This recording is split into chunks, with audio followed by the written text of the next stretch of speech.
네, 그동안 시장의 관심이 7월 FOMC 회의에 맞춰져 있었습니다. 하지만 예상대로 큰 시그널은 나오지 않았습니다. 무난하게 넘어간 것으로 판단이 되고 있는데요.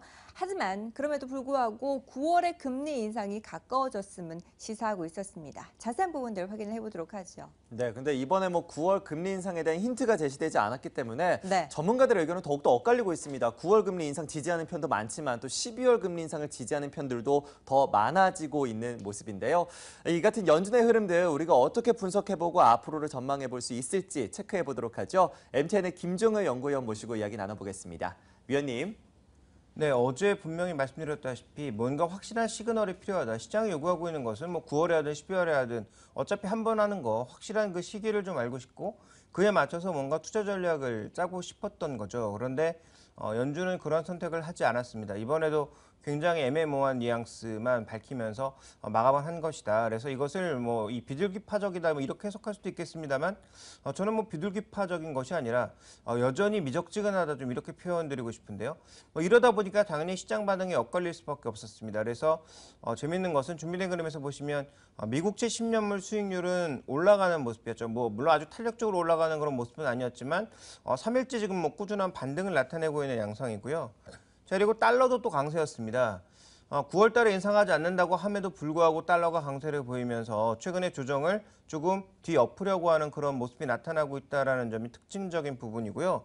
달러가 강세를 보이다 보니까 최근 약세 분위기에 쌓여있는 대표적인 상품 통화, 호주 달러는 약세였고 유로도 약세로 계속 돌아서는 모습을 나타내고 있습니다. 그래서 실제로 환시장이라든지 아니면 채권 시장 쪽에서는 여전히 9월 인상설이 크게 바뀌지 않았다라는 쪽에 무게를 두고 있는 반면 주식시장 쪽에서는 조금 다른 반응을 보였죠.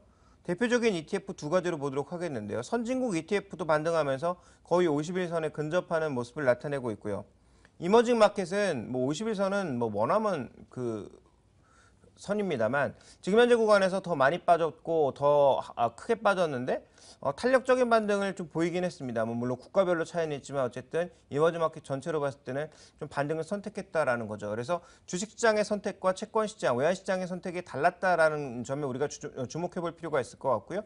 이 선택이 달랐던 가장 결정적인 이유는 말씀드린 것처럼 현재 애매모호한 연준의 시각 때문에 시장에서는 여전히 갑론을박이 되고 있고 시장의 이제 투자 의견이 서로 엇갈리면서 향후 방향성을 예측하기도 그렇게 쉽지는 않아졌다. 오히려 제가 보기엔 최악의 결과에 가깝지 않은 그런 애매모호한 결과가 아닌가 좀 이렇게 보고 있습니다. 네, 어쨌든 시장 분위기가 심상치 않습니다. 외국인의 자금 이탈도 꾸준하게 이어지고 있는 상태인데요. 그런데 이렇게 시장 흐름이 엇갈리다 보니까 투자자들의 고민은 깊어지고 있습니다. 어떻게 전략을 세워보면 좋을까요? 일단 우리 지수도 코스닥은 모르겠지만 코스피 기준으로는 어느 정도 바닥을 좀 확인했을 가능성 자체는 있어 보입니다. 그렇지만 이제 추세를 확실하게 되돌릴 만한 그런 시그널을 주었느냐? 이 부분에 대해서는 확신하기 어렵고요. 지금 현재 시장에서 놓고 보자면 결국은 하반기 경기가 이렇게 빠르게 돌아서면서 상승 압력이 있다면 연준이 확실하게 시그널을 줬을 거거든요. 근데 연준이 시그널을 주지 못했다라는 것은 하반기 경기 회복에 대한 또 경기에 강한 이 상승 압력에 대한 믿음이 적다라고도 해석해 볼 수 있는 상황이기 때문에 아마 고퍼주들이 많이 흔들릴 가능성은 여전히 열려 있는 것이 아닌가 좀 이렇게 보셔야 될 것 같습니다. 그래서 투자 전략상으로는 현금이 하나도 없다면 일정 부분은 현금을 마련해 두고 접근을 하셔야 될 것 같고요.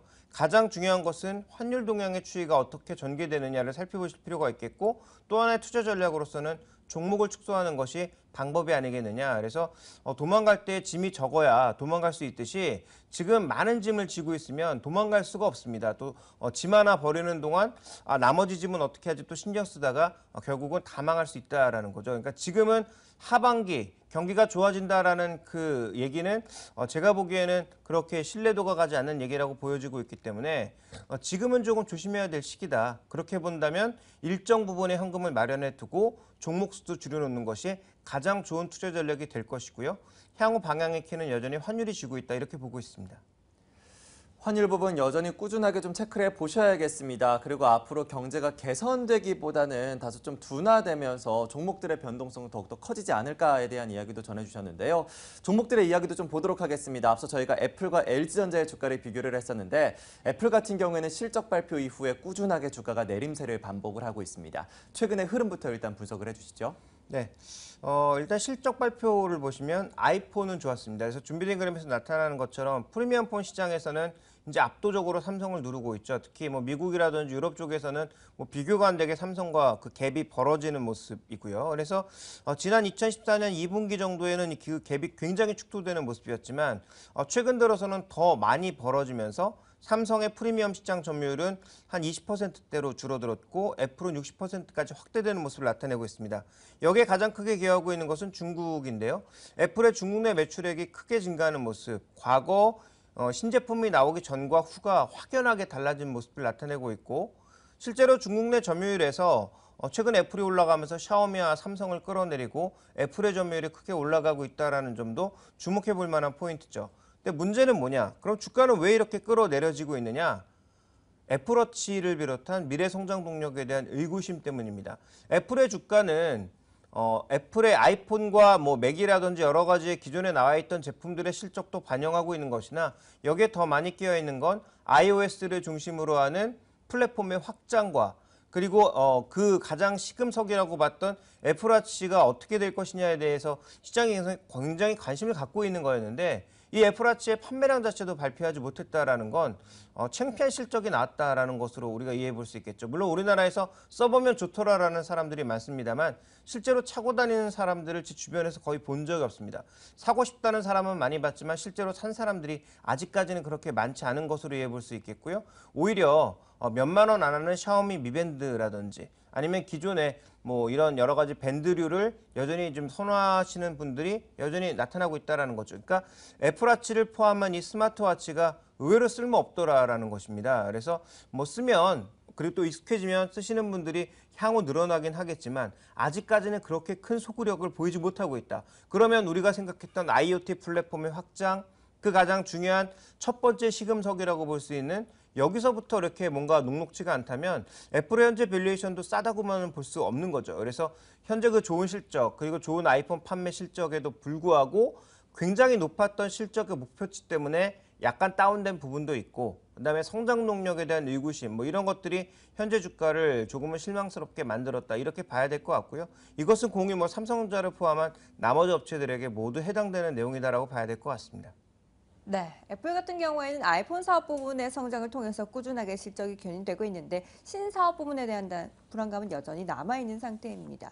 그리고 국내 IT주들 전반적으로 흐름이 좋지 않은데요. 특히나 LG전자가 연일 신저가를 면치 못하고 있다가 최근 들어서 그나마 반등을 시도하고 있습니다. LG전자는 앞으로 어떻게 흘러갈까요? 네, 뭐 최근 들어서는 LG전자에 대해서 좋은 의견 드린 적이 없는데요. 여전히 뭐 좋은 의견 드릴 수가 없습니다. 그나마 이제 LG전자가 힘을 낼 수 있었던 건 스마트폰과 함께 TV 시장에서 약진, 그리고 상반기에 부진하지만 하반기엔 좋아질 수 있다는 믿음, 이 두 가지였는데요. 어제 발표된 2분기 실적은 뭐 참담하다라고 봐야 되겠죠. 그래서 준비된 그림을 보시면 지금 TV와 스마트폰 자체의 성장이 축소되고 있는 상황입니다. 그래서 기본적으로 가장 강점을 가지고 있다는 이 두 가지 시장 자체가 기본적으로 시장이 이제 하향되고 있는 데다가 제품 경쟁력이 떨어지고 있는 거죠. 그래서 LG는 뭐 자기 나름대로는 프리미엄이다라고 해서 G폰을 계속 밀고 있지만 시장 인식이 과연 G폰이라고 하는 뭐 G3 이후에 G4가 과연 프리미엄 폰인가에 대해서는 조금 인식이 그렇게 좋지 않다라는 거고요. 당연히 프리미엄 폰에 대한 인식이 떨어지다 보니까 그 밑에 있는 폰은 가장 최상에 있는 게 프리미엄 폰이 아닌데 그 밑에 있는 건 따질 필요가 없는 거죠. 그러면 가격 경쟁력이 있느냐? 가격 경쟁력도 실제로 없는 거죠. 그래서 다음 준비된 그림에서 보시는 것처럼 주요 제품들의 점유율이 모두 다운되거나 과거만큼의 영광을 누리지 못하고 있다고 봐야 되는데요. 뭐 스마트폰에서는 빅2를 빼고 나서도 현재 빅2를 제외하고 나서도 별로 경쟁력을 보이지 못하고 있다는 거죠. 지금 이 차트는 한 증권사 내에서 보여준 차트인데요. 미국과 중국 시장을 제외했고 삼성과 애플을 제외했습니다. 그럼에도 불구하고 최근에는 중국 업체들의 약진이 눈에 띄게 나타나고 있을 뿐 LG전자는 오히려 죽을 쓰고 있는 상황이고요. 자, TV 쪽에서는 LG의 성장세가 이어지고는 있습니다만 굉장히 완만한데 중국 업체들은 최근에 탄력을 받고 있습니다. 샤오미 TV 얼마 전에 저희가 뭐 뉴스에서도 소개를 시켜드렸습니다만 50인치짜리 TV의 가격이 LG전자 가격의 4분의 1 정도의 가격에 나와 있습니다. 지금 OLED TV를 얘기하고 있는데요. OLED TV 과연 잘 될까요? 뭐 수율이 이제 최근에 올라가고 있다라고는 합니다만 3D TV부터 스마트 TV, 뭐 OLED TV, 그다음에 UHD TV 계속 뭐 신제품이 나오고 있습니다만 이 신제품 자체가 판을 바꾸는 게임 체인저는 되지 못하고 있습니다. 그래서 OLED TV가 나온다고 해서 하반기 게임 체인저가 될 것이냐 이것도 뭐 보기 어렵다라는 거죠. 그러니까 각각의 산업이 이렇게 안 좋다 보니까 당연히 영업이익은 떨어질 수밖에 없고요. 영업이익이 떨어지는 구간에서 주가가 좋았던 측면이 없었기 때문에 결국은 향후 주가에 대한 뭐 긍정적인 시점을 밝히기가 뭐 쉽지 않다라고 봐야 될 것 같습니다.